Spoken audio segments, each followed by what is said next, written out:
জীবনে তাড়াহুড়ো করে কাজ করলে কি হয়? চলুন গাধার বুদ্ধি নিয়ে এমন একটি গল্প শুনি। এক গ্রামে একজন বুদ্ধিমান শিক্ষক ছিলেন। একদিন তিনি তার সবচেয়ে অলস ছাত্র নটবরকে ডেকে বললেন, যদি তুমি বাজারে গিয়ে একটি গাধার ছবি আঁকা একটি ডিম নিয়ে আসতে পারো, তবে আমি তোমাকে পাশ করিয়ে দেব। নটবর ছিল ভীষণ চালাক কিন্তু আলসে।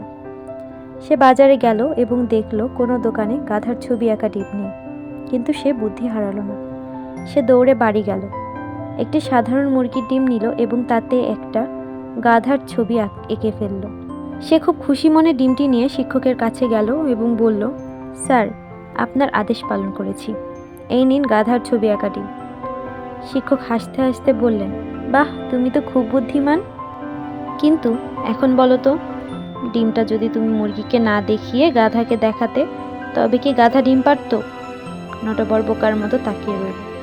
শিক্ষক বললেন, তাড়াহুড়ো করে কাজ করতে গিয়ে তুমি গাধার ছবি আঁকলে, কিন্তু একবারও ভাবলে না যে ডিমটা কার।